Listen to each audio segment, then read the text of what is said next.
Okay, Commissioners, we're going to go back to items number 9 and 10. We're going to do these together. So the first is first application for certificate of appropriateness in the Borough of Manhattan, docket number 128640, block 1503, lot 56, 1290 Madison Avenue, Carnegie Hill Historic District, Renaissance Revival style flats building with stores designed by A.B. Ogden and Company and built in 1898. Application is to construct a rooftop addition, install storefront infill, create an entrance at East 92nd Street, and install a canopy. This is zoned R10, R-10/MP. And the second application is for a modification of use in bulk in Borough of Manhattan, docket number 150372, block 1503, lot 56, 1290 Madison Avenue, Carnegie Hill Historic District, Renaissance Revival style flats building with stores designed by A.B. Ogden and Company and built in 1898. Applications request that the Landmarks Preservation Commission issue a report to the City Planning Commission relating to a modification of bulk pursuant to section 74711 of the zoning resolution, zone R10/MB. P. Okay, good afternoon, Commissioners. Carly Vaughn with Preservation staff. This photo board shows the existing conditions of 1290 Madison Avenue, which is at the southwestern corner of Madison Avenue and East 92nd Street. This proposal was last read at the public hearing of November 26, 2013, and in addition to the work there described, we're going to be focusing on the rooftop addition and the modification of bulk application. So you can see the building has an existing one-story rooftop addition, and they would like to remove this and construct a visible one-story addition, and then they're seeking a 74-711 for a modification of bulk. This is an elevation of the Madison Avenue of the previous proposal. The majority of the Commissioners' comments at the previous public hearing were focused on the style of the rooftop addition, which had been previously designed as a mansard, so here's that elevation. General consensus was that a mansard addition was not appropriate to the neo-Renaissance palazzo form and style of the building. Additionally, there was a general consensus that a 74-711 could be considered with a redesign of the visible one-story rooftop addition. So the applicants have returned today with the redesigned rooftop addition. It's still one story. It is even in facade with the planes of the building. It's approximately 2 feet lower than the previous proposal. The materials are a terracotta unit and limestone to match the materials and form of the historic portion of the building. They've also done some additional research based on the historic photographs. They have revised the proportions and detailing of the cornice, which is currently missing from the building. In addition, they've done some additional digging into the historic finishes and have revised the proposed finish for the storefront infill, the cornice, and the proposed windows.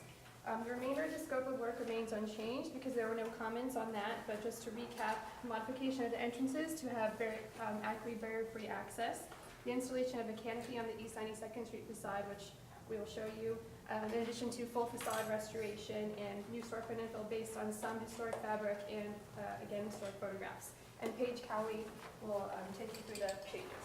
Okay, hearing will be open, please, with a motion and second. Thank you.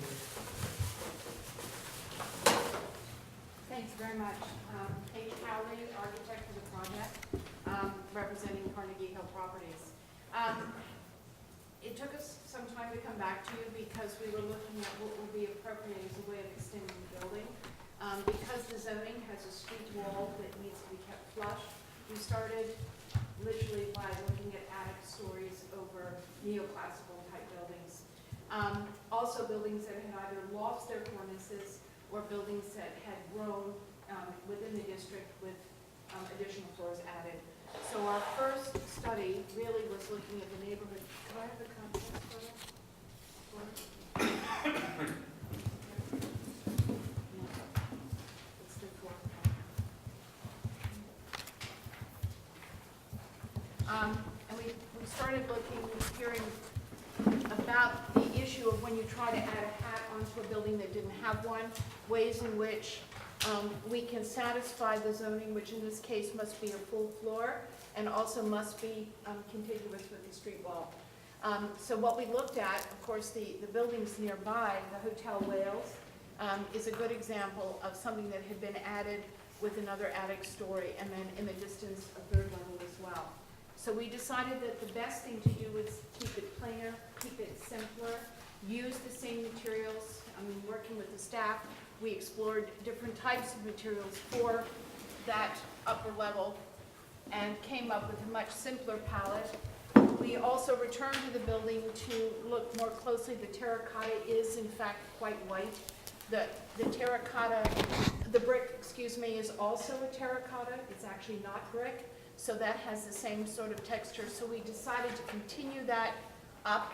The only new features that we repeat from the ground floor are the stone coins and the stone cornice at the top, which harkens the same type of materials that are used at the bottom. Again, not trying to elaborate, and not go too far afield. And the other concern we had, in addition to a concern about the spacing of the brackets, which do not run, as it turns out, equal to the middle of every single window. They have their own symmetry, folding from the middle, is to reconsider the color of the cornice. Because I think one of the problems that we faced with the original was that when you try to put a lid on the top, the dark cornice became way too pronounced and created the top-heavy look that made it cumbersome in terms of scale. So we don't really know what the color of the cornice is because it's gone, but we've looked at other Victorian buildings of this era and decided that the best thing to do is to keep this very creamy palette for the entire project. So that was our rationale in terms of how we ended up today. The other thing that we've done is we've simplified the railing. Of course, you're looking at a perfect view directly opposite, but we're doing a mesh screen very similar to the balconies below instead of the fancy or picket type railing, which in fact, when you look at a distance, and you'll see it in the renderings, has the effect of making it look solid rather than transparent. And we finally chose the upper. There's a small room at the top for storage and the bulkhead for the penthouse. You may remember this project is rather remarkable in that we're using geothermal, so there'll be very minimal rooftop appurtenances on the top. So what you see right now is basically the amount of material will be on the roof, and we're using a zinc, a very creamy zinc paneling, vertical seam, so that again can just disappear into the sky, not call attention to itself. The brackets and overhang, again, we've extended to the maximum that we can to create, I think it's 10.5 inches from the facade. And on the other level, it's interesting in exploring the color palette for the building, we also revisited, we still need scaffolding to get up into the store top soffits because these stores are actually occupied, but we find there's a darker green with the creamy yellow coloring. So that would be something that we would look to work with the commission staff as that unfolded. I think this configuration comes closer to what we were trying to do in the explanation of replacing the non-conforming rooftop addition. This does maintain the street wall, which is supposed to be 120 feet. And as we've said, the current height is now 86'3". We were able to drop the height from 88 feet 8 inches, so it is 2 feet shorter than the previous one. So it's a much more compact, classical design that I think still satisfies the client's needs, and I think is certainly, in our opinion, having looked at numerous options, simpler and sympathetic to what was there before. That's really all I have to say. Okay. Questions? Yes, jump in, please. Can you just go through are you complying now with the setback requirements building to a street wall? I mean, I'm misunderstanding. What's the point of the 74-711? The special permit, what do you need it for? I'm going to let Gary. Gary, identify yourself. Gary Tarnoff, Frame 11. Yeah. We're close to compliance with the Special Madison Avenue District regulations, but we would need a waiver because we would require to have a 25% recess of 5 feet on the addition, which would obviously doesn't exist. It would not be consistent with what was the area. Plus, this is only a 37-foot wide building, so general narrow building regulations that apply across all zoning are not complied with. So there's really two waivers. One would be not to have a recess. As I said, there's no recess below, so we wouldn't want to create one here. The second one is the regulation that says if the building is less than 45 feet wide, that it can't be any wider than the nearest narrow street nearby. So Gary, that allows the addition to be built, Correct. that last one. So a Yeah. bulk waiver is needed for that. Yes. So for the addition. Yes. So just to follow up with this, which is my classic line, so how does the building of the addition fulfill the requirement of enhancing the historic property? Well, two ways. One, the existing condition is a legally built penthouse, which was built before the historic district was designated, which is not appropriate, in my view. And we would be replacing that with something which the architect believes is appropriate. And so the replacement of something with a different addition that's more appropriate for the district, I think serves a preservation purpose. In addition, it's not as if we're just adding an addition from nowhere and starting from scratch. The second is that by doing this and by enlarging it slightly, we're able to recapture enough area that's resulting from bringing the core inside and able to make all of these renovations to the building and to upgrade it. So that's Sorry, also bringing the core inside, we're bringing the what? core inside, we're getting rid of the fire escape. So we're trying to recapture some floor area, and that's why the addition is larger than what's there now. Well, I think that a larger addition is more appropriate because it's more consistent with the street wall regulations in any event. Just to build on what Gary has just described, the issue on the ground floor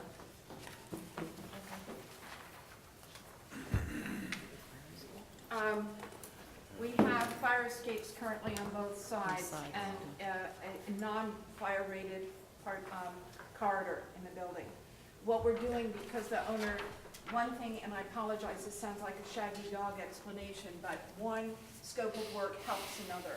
In eliminating the mechanical equipment and putting the geothermal, we need to take out a floor so we can fit a rig in.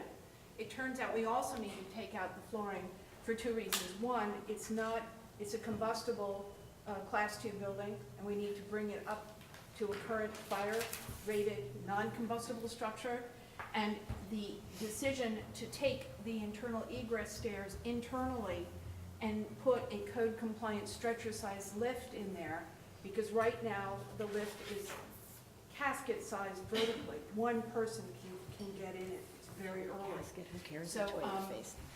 well, they don't, it's standing, soldier style, I should say. And this is the space that's needed to make this minimally happen, which is one reason the knock-on effect of moving, and it makes sense in terms of zoning and the streetscape, to have the residential entrance on 92nd Street, because it takes all the commercial waste and delivery off that back to Madison Avenue. So when you add this core on each floor, we have tried to make sure that this area does not exceed what we're asking for to create the trade-off. What do you mean, what you're asking? In other words, the Trade-off enlarging- in What- floor? It's not a trade-off, the amount of floor. It's just a increase- trade-off in terms of the increase floor area. To make up for the area, I guess it's rentable area, because there's a rental. Oh, it's building that's rentable lost- area. That's lost in Okay, the, not zoning. yes, Oh, correct. yeah, no, this is only in terms of the Right. And design so- brief. It's not to add as many apartments as we can. It's to equalize Compensate for the all that amount of stuff. square footage that we can put in. Yeah, uh-huh. Yes, Diana, and then Michael, or How tall is the penthouse, 8 rooms in the penthouse, and also how far back is it set on each side from the edge of the? Well, first of all, it's not set back. It follows in alignment, because that's what we're handed in terms of the scar tissue of the previous building. Right now, it's missing, so we're just carrying that straight up. In terms of the actual height of the penthouse, it's 9'7.5" of what you see visibly. Obviously, the floor level comes down 2'8". And is So it- is it's it about lower- 11 foot. And the existing penthouse height was what? Oh, it was taller. That is, this went up to 14, above the, if you took the same line here and up, it was 14 feet, 1/4 inch. And here we've got 11 feet and, But now you have a bulkhead on top of that, so. yes, this, Right. well, the bulkhead, there was more mechanical equipment up here. We've eliminated all of that. But- So the idea is that to keep it, except for the elevator overrun, you do need to keep that. And the stair And the bulkhead. stair bulkhead is hidden behind here. We do have the rooftop Maybe. plan, just so you can get a sense of how clean it is. This is the stair core that runs up. What we're creating is a small storage and common space. This would be used as a roof terrace. The roof terrace is set back, as is the railing, so that it minimizes the view from the street. But because of making this nice, this was a concession, listening to Carnegie Hill neighbors and the people that overlook it, of creating some flat deck, not just a black or white reflective Paige, surface. also to answer this preservation purpose question, can you just briefly summarize the restorative work that we're doing? Oh, yes. So what this is allowing us to do is completely renovate the lower register of the building and replicate and restore the cast iron columns that you see they're missing here. This is the only storefront, if you've been up there, it's currently Europe, that has the surviving columns. And we would recreate the symmetrical arrangement of the storefronts on the ground floor. It will remain commercial. This door, one of the modifications here to make all the storefronts ADA compliant is that we bring them to meet the floor.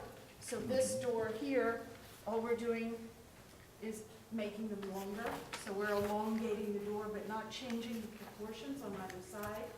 The black granite piers here get returned to their original limestone base that are hidden underneath, so that the portal, as it were, the very formal Renaissance style portal is fully restored.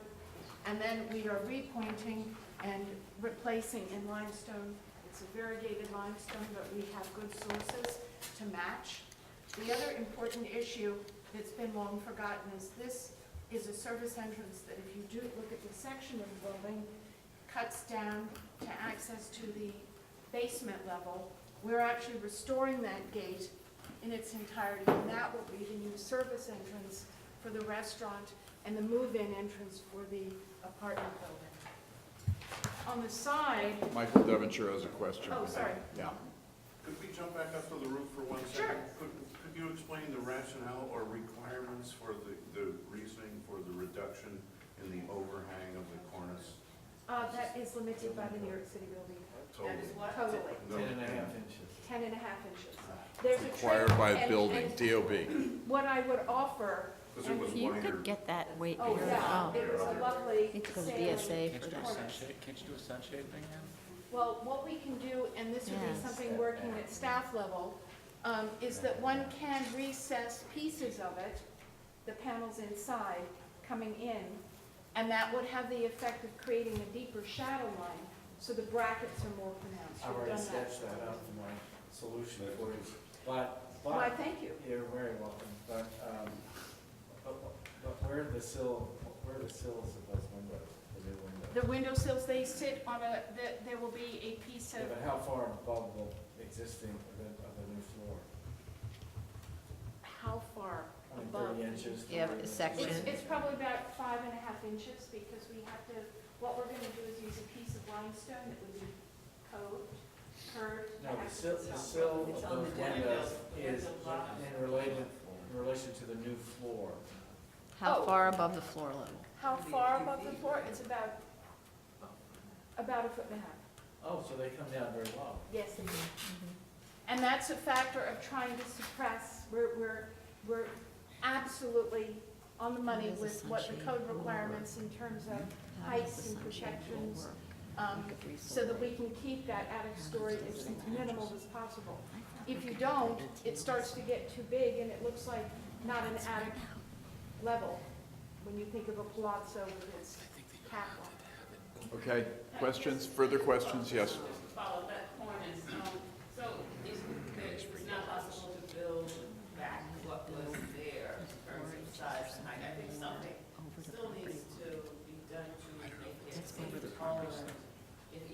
can't come out. It just looks, essentially you're saying that, there's so much restoration and some of it is really good and impressive, but that cornice still looks like it's lacking. It's Well, lacking. I can tell you that the height of the cornice is correct. The size of the brackets and the spacing is correct.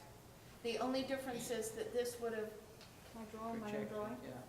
This would have come probably something like this. Yeah, okay, maybe it's just the photograph, it looks taller in addition to being. It would be something like that with the bracket coming out here. So you would see something like that. It's a very slender cap, because we know the scar tissue that exists on the parapet now. And don't forget, what we're showing you as the historic enlargement is just that. It's taken from a postcard. 2 feet 6 inches. This is all we have to go by, which we photo enhanced. And what we can't do is this 2.5 foot flat piece that comes out. The brackets are actually ending in here. And what we're missing is that, I don't know what you call it. It's a cantilever. The wash. The wash, thank you. So we can't put that back. Okay, we gotta move I ahead have or one more conclude. Let's question. go. You Please. provide this sheet, LPC 24 and maybe even 27, no, 24, as examples of rooftop additions that were made to buildings of similar age. Can you talk about how your addition responds to or picks up from these examples? Well, those precedents were really to justify the previous design of the mansard. However, there are 2 images in there. Do we have that up so I can point?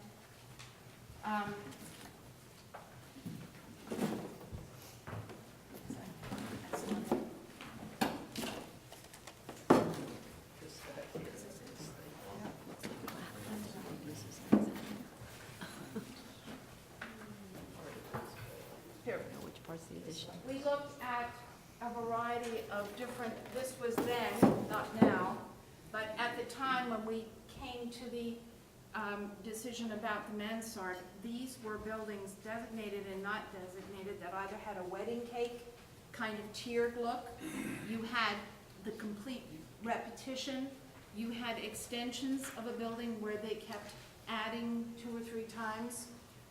This is the Manhasset, as you know. This one isn't designated, but now designated, or will be in Park Avenue, that shows 2 completely different ways that you would add. And so looking back at the key precedents, what we looked at is what happens when you need a horizontal line that acts as the demarc between the historic facade and the attic floor above, how these things came about. This is actually the Hotel Wales across the street. And you can see there's another, even a bigger addition around the corner. These are the things we did not want to do, and we were moving slowly in that direction with a heavier, dark cornice with some sort of tiered event. We also looked at transparent materials, just to reassure you in terms of the world that we looked at since November. But the transparency, we were looking at the type of Soho, kind of glass, more high-tech, and that just seemed to sit alien and not engaging with the solid limestone and terracotta base. So this is somewhat irrelevant, but was germane to our study, so we could revisit the other types of rooftops. Okay. And Commissioners, just to make And sure, these are the renderings here of the final renderings here. John? just to make sure we're clear on the requirements for this special permit that they're seeking, not only do you have to find that a preservation purpose is being met by the restoration work and the restrictive declaration, but that the bulk waiver that they're seeking for that rooftop addition relates harmoniously to the landmark building and other buildings in the historic district. So you need that harmonious Well, finding. if it's appropriate, it's harmonious, right, essentially? No? Could be appropriate, I think non-harmonious? it's I up to think yourself. different, otherwise there would be harmonious in the text, and it says appropriate. Okay. All right. Done? No, stay where you are, but is there any further questions? Okay, discussion. Thank you. It's not a public No, hearing. this is, Well, I think that I think that it's not there yet. I think that from the point, you're in the funny position here in this building of asking for a 74-711 while doing a major aesthetic modification to the building that is quite visible and changes the building's design significantly. So that pushes the requirement for me of the addition to be a little bit better than it otherwise might be appropriate. And I think that the examples that you showed on 24, this board here, for me, show me why this project doesn't rise to that level.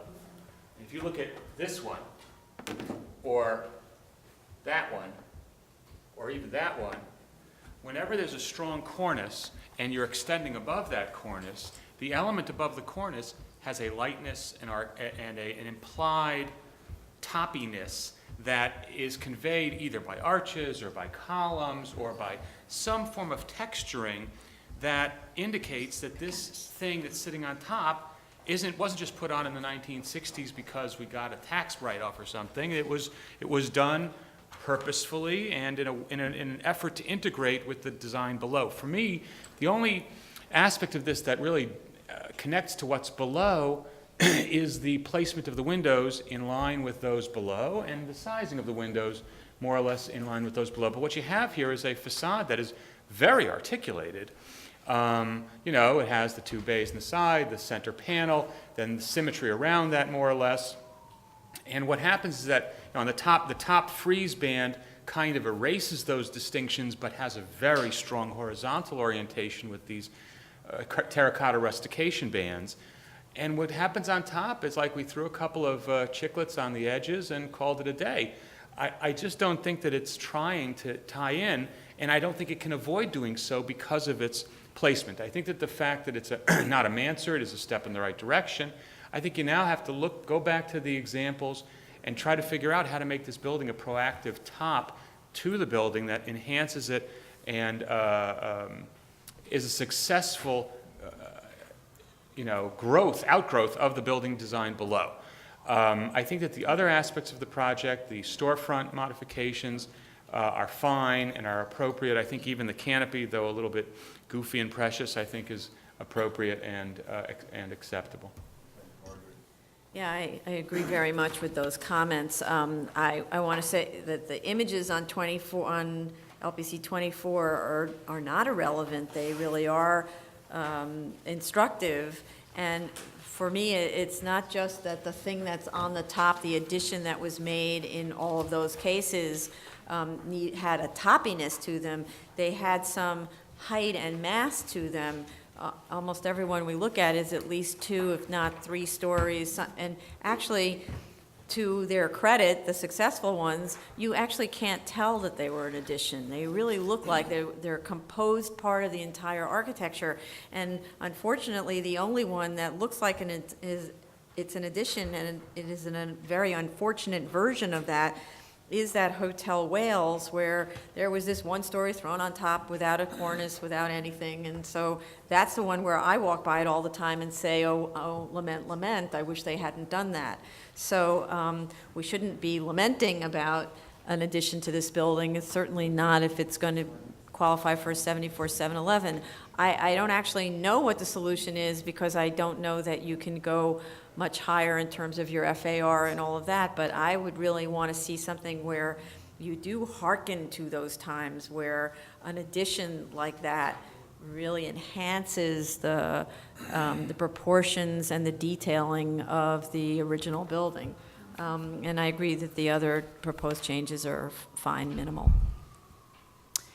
Yeah, this is, I mean, obviously, I think it's definitely a better approach than the mansard. I also think that it's an improvement on the current edition. However, I agree with the comments of previous commissioners that right now it looks like it's, because it's so highly visible, it's very important that it, in this case, actually add to the architectural statement, not kind of try to retreat and just be a top that isn't really a top with some real, with stronger character. I started, sketching in another cornice and imagining the top floor being replicated or something, but obviously it's up to the architect to come up with the solutions here, but the idea of having something that's finishes the building on top and seems to be integrated, in this case, because of the extreme visibility and the fact that it does have to come, it can't be much smaller, recessed, or something of that nature. I think it really has to be part of the building statement more than it is right now.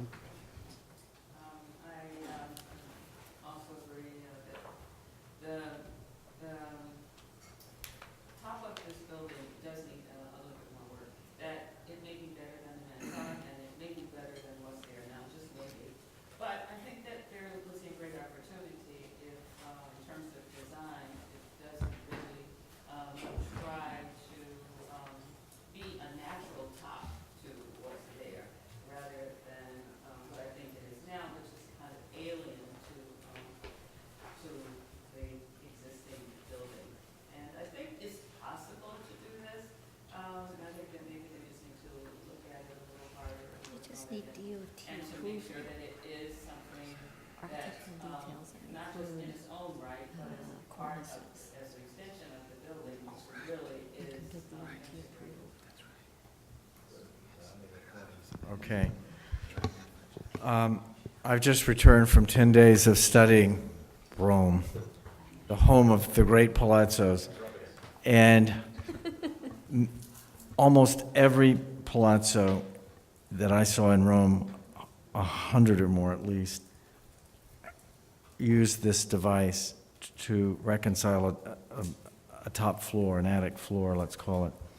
A few don't, a few of the great ones don't, but many, many, many do. So for me, the problem is that cornice and the 10.5-inch law, which I've confronted myself many times as well in designing new buildings. So to me, that's the enigma. But to have a top floor of a building and two cornices, basically, one on the top and one below the top, is a very standard thing, and I think it's very standard in New York as well as Rome. So maybe, and the proportions just aren't there right now, and the reason is the 10.5 inches. But like Roberta just said, I think probably there is some sort of a solution. I don't know, maybe the cornice has to be taller since it can't be a lot wider. Can it be taller? Can it be darker? Can it be, yes, this idea of stepping back in order to only go out to 10.5 inches over the street, but you step back somewhat in order to create a bigger sense. But that's the problem as I see it. It's just too puny up there at the moment. It's not necessarily the volume or the mass, let's call it, of the additional floor. So, I mean, I think there's a solution there. It just needs more investigation probably to make it work. Yep, Michael? I agree with Fred completely. My visceral response to that was, well, why can't we have the wider cornice, which would make the imposition of that new story much less? And I agree with Fred that perhaps either pulling it back somewhat and adding a cornice to the addition would be the way to approach this that I think would be successful. But this is much improved over the earlier application. Thank you. Joan? Yeah, I agree with a lot of those comments. And I feel that the real problem is that it's too barren and it's not articulated enough. I'm fine with the massing, and it could be set in a little bit in order, as both Fred and Michael mentioned, to make the cornice look bigger. That might help, but from a perspective point of view. But I think that it's not designed. It almost looks like one of these little boxy rooftop additions that are sitting there that somebody just parged over or just used plain block and painted it, so that it really needs to have more design, in this case only, not as a precedent for other rooftop additions. But I think it's there, and I think you chose the right volume this time, and it cleans up that whole roof. Now you don't have all this junk all over the place, so you're almost there. One last comment, Fred? One last comment. I agree with that last comment. I hadn't seen that until Joan just said it, but maybe the brickwork or something needs to, again, I think there's probably inspiration around. But I'm just wondering also if the windows aren't too big on that top floor, and that's why I asked that question about where the sill is. It may help proportions, maybe not sell apartments, but the proportions, maybe if the window was slightly less tall. Can I add just one thing? Yes. Sorry. I was looking up the rules about awnings and projections over the street, and I haven't done it myself, but apparently with respect to cornices, you're allowed to get, you can go to the Department of Transportation, and sometimes they'll give you the right to extend a little bit more, and since this is going through an entire special permit process, maybe there's time to actually go to DOT and see what kind of leeway there would be on that. Okay, close, moving ahead, moving in the right direction. Comments here that should be thought through and tested, and then we'll be back with the staff and all of us, and we'll be back here to take a decision then, but not today. We'll close the hearing for today. Motion second without objection. Thank you. Thank you.